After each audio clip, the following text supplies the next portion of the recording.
la mode, tu la crées ou tu l'achètes? Elle la crée.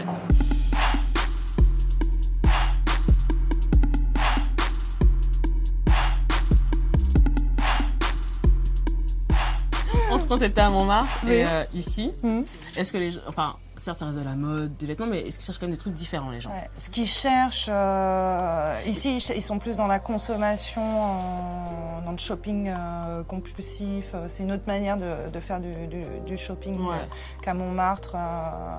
On cherche le petit artisan, la petite boutique. Le truc un peu vraiment... Là, il y a de la concurrence, c'est la jungle, quoi. Bah ouais, tu m'étonnes.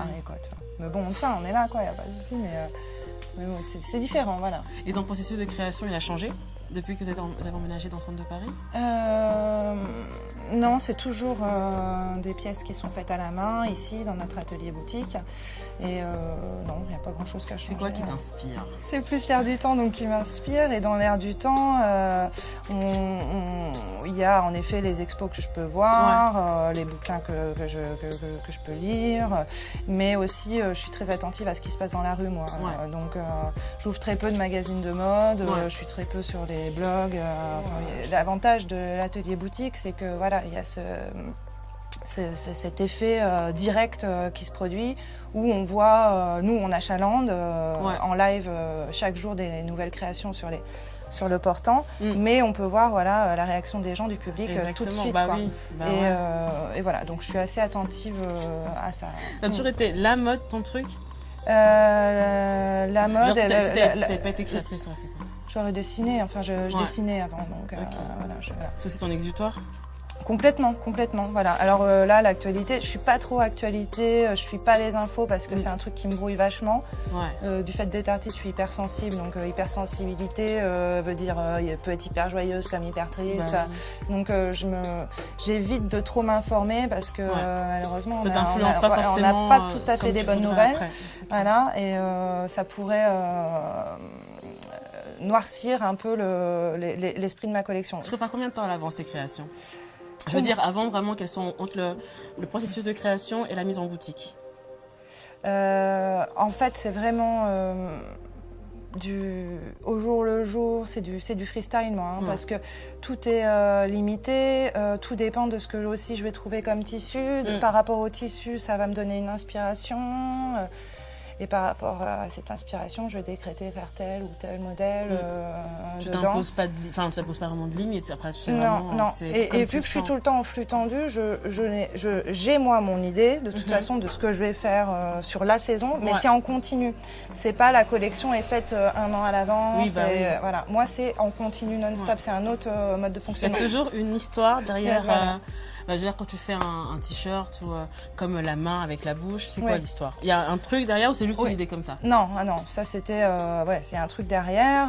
Le truc c'est que moi j'adore toute l'imagerie skateboard, années 80. J'adore les années 80, voilà. Alors déjà, Kitty Grind, c'est au-delà aussi du kitsch. C'est les années 80, mais ça va avec, de toute façon.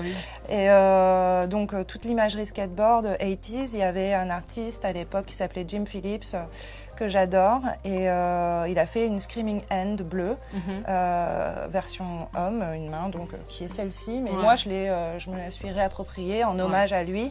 Avec les ongles rouges, les lèvres rouges. En mode girly, quoi. Exactement. Un peu killeuse, un peu gueularde. Voilà. Tu t'inspires beaucoup, à part des années 80, mais des personnages un peu mythiques, pas forcément années 80, mais n'importe quelle décennie. J'ai des personnages qui m'inspirent. Après, c'est pas forcément, ça peut être des personnages de dessins animés. Très clairement, tout comme je pense à Betty Boop, je pense à Jem et les hologrammes, je pense au Cat's Eyes, je pense des choses. Des choses que j'ai regardées. J'ai envie de m'asseoir devant Internet maintenant et d'aller chercher les épisodes. Les Popples. Bon, moi, je suis une grande enfant, je suis restée avec ces références-là qui me confortent et qui me rassurent. Je cherche dans la vie des choses qui me rassurent. Et ces codes-là me plaisent bien et je les maîtrise bien. C'est mon background à moi. Je suis une gamine des années 80, donc forcément, voilà. Et je les aime. Je fais perdurer le truc. Voilà. C'est pour ça que je dis que je fais du néo-rétro parce que je suis dans l'actualité, mais j'emprunte toujours des codes passés, parce qu'on a fait beaucoup de choses très bien. Et, il suffit de réinterpréter les choses à sa sauce, quoi. Mais il y a les années 80, les années 50, 60, 70, 90, il y a plein de choses. Sûr. Chaque époque a quelque chose dont tu peux tirer, dont tu peux t'inspirer. Et après, tout m'intéresse, tous les styles, les punks, les rastas, les modes, les skins, les babs. Moi, je suis dans un monde très... Non, c'est de toute façon, dès le moment où tu as un processus de création, il faut que tu restes ouverte. Tu ne veux pas te dire que, alors j'aime que ça, alors je vais créer quoi à partir de ça. Oui. À un moment donné... Non, moi je suis complètement... Et après, ce serait quoi pour toi la prochaine étape? Il va falloir que je m'exporte. Ce serait ça la troisième étape.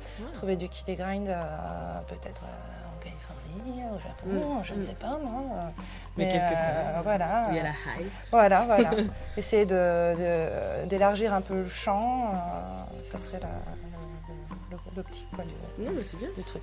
Donc là, oui, on ne pourra pas tenir le rythme, nous, avec nos petites séries. Le combat continue, quoi, face à H&M et à Zara, mais on est là, on fait de la résistance, il faut nous encourager, il faut nous supporter, si vous voulez encore qu'il y ait des artisans et des artistes à Paris, suivez. Avec un vrai fait main. Voilà. Alors je comprends, ça a un coût, je le sais, mais c'est aussi une autre manière de consommer. Peut-être au lieu d'acheter 10 rougnes chez H&M, Made in China, et de choper des champignons et des maladies, et de faire des malheureux, bon bref, on oubliera tout le reste des épisodes. Bon, peut-être acheter une pièce chez un créateur parisien, mais la porter plus, et puis peut-être la ramener, on pourra peut-être la rapiécer. C'est des pièces qui... avoir un rapport avec le vêtement qu'on avait peut-être avant, il y a quelques années. Fashion. Exactement. C'est ça qui est bien avec la création. Voilà.